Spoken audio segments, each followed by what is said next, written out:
है, सीएम योगी आज बागपत के दौरे पर जाएंगे। सुबह 11:20 पर सीएम योगी भगवानपुर नागल पहुंचेंगे। यहां वो नाथ संप्रदाय के मठ में श्रीमद् भागवत कथा में शामिल होंगे। इसके साथ ही 6 करोड़ की लागत से बने कथा सभागार का शिलान्यास भी करेंगे। करीब 1 घंटे तक सीएम गोरखनाथ मठ के शिव मंदिर में रहेंगे। इसके बाद 12:30 बजे सीएम योगी बड़ौद के जाट कॉलेज में सभा को संबोधित करेंगे। सीएम योगी यहां पर लगभग 300 करोड़ की परियोजनाओं का शिलान्यास करेंगे और 350 करोड़ की 311 परियोजनाओं का लोकार्पण भी करेंगे सीएम योगी आदित्यनाथ। तो सीएम योगी आदित्यनाथ का आज बागपत दौरा है, कहा जा रहा है। इस दौरान सीएम योगी आदित्यनाथ जनसभा को संबोधित भी करेंगे और 300 करोड़ की योजनाओं का शिलान्यास भी करेंगे।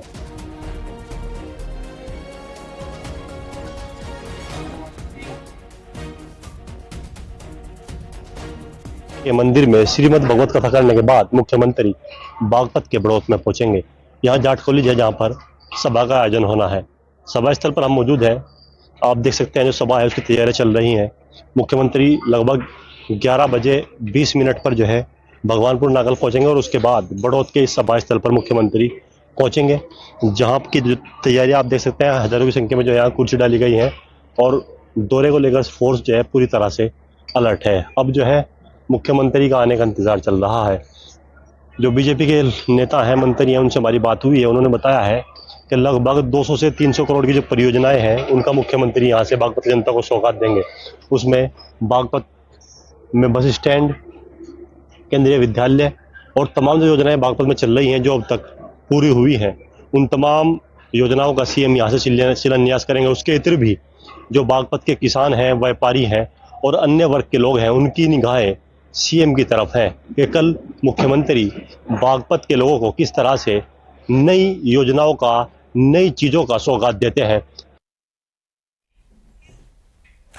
मिशन 2024 की चुनावी तैयारी में जुटी बीजेपी जहां एक तरफ चुनावी अभियान चला रही है तो दूसरी तरफ जमीनी स्तर पर अपने संगठन को दुरुस्त करने में भी जुटी हुई है। और इसके लिए अब उन चेहरों को मौका दिया जाएगा जो ओबीसी और दलित वर्ग से आते हैं और साथ ही युवा और महिलाओं को भी तवज्जो देने की तैयारी है। ये रिपोर्ट देखिए।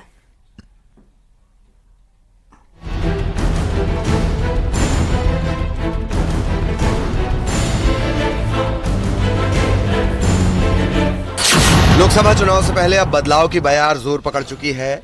यूपी में बीजेपी ने पहले 69 नए चेहरों को जिलाध्यक्ष बनाया तो अब अलग अलग मंडलों के अध्यक्ष को दुरुस्त करने और बदलने की तैयारी हो रही है, जिससे बीजेपी के विजय रथ को आगे बढ़ाने में नए और ग्राउंड से जुड़े चेहरों की भागीदारी हो सके। दरअसल बीजेपी ने यूपी में 1918 मंडलों के अध्यक्ष की रिपोर्ट तैयार की है।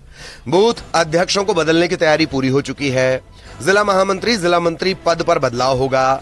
क्षेत्रीय महामंत्री, क्षेत्रीय उपाध्यक्ष पर भी नजर है।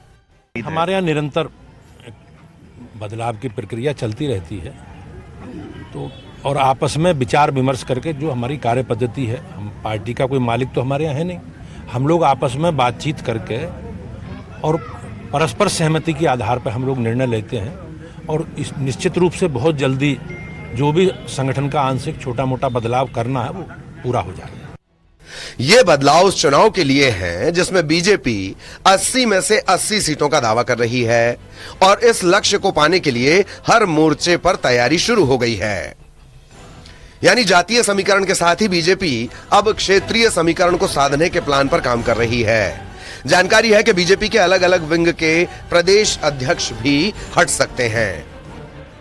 मिशन 2024 की चुनावी तैयारी में जुटी भारतीय जनता पार्टी जहां एक तरफ तमाम चुनावी अभियान चला रही है पूरे उत्तर प्रदेश में, वहीं दूसरी तरफ संगठन को भी दुरुस्त करने में जुटी हुई है। भारतीय जनता पार्टी ने जो जिलाध्यक्ष हैं उनमें बदलाव किए, इसके अलावा क्षेत्रीय अध्यक्ष नए तैनात किए। अब भारतीय जनता पार्टी की कोशिश है कि संगठन को जमीनी स्तर पर मजबूत किया जाए, यानी कि बूथ और मंडल स्तर पर भारतीय जनता पार्टी अब संगठन को दुरुस्त करने जा रही है। यानी मंडल से लेकर विंग तक बदलाव से बीजेपी अपनी चुनावी रणनीति को आगे बढ़ा रही है और उसकी तस्वीर तभी साफ हो गई जब 69 नए जिलाध्यक्षों को मौका मिला और बीजेपी ने साफ कर दिया कि स्थानीय इकाई में स्वीकार नेता को ही बीजेपी अपना चेहरा बना रही है। इसका सीधा असर पार्टी के चुनाव प्रबंधन पर देखने को मिलेगा।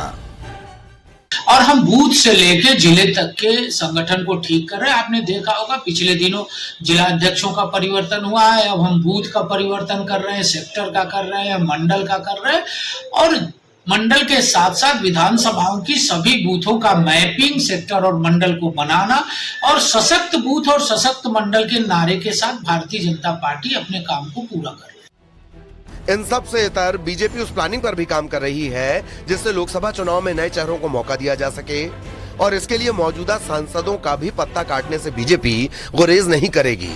यानी बीजेपी का मकसद साफ है, जो जनता के लिए काम करेगा, जनता जिसका प्रतिनिधित्व स्वीकार करेगी, उसी चेहरे को टीम में शामिल किया जाएगा, चाहे जिलाध्यक्ष हो या फिर अलग अलग मंडल, क्योंकि 24 के रिंग में बीजेपी कोई भी मौका गंवाने वाली नहीं। Bureau report, news 18।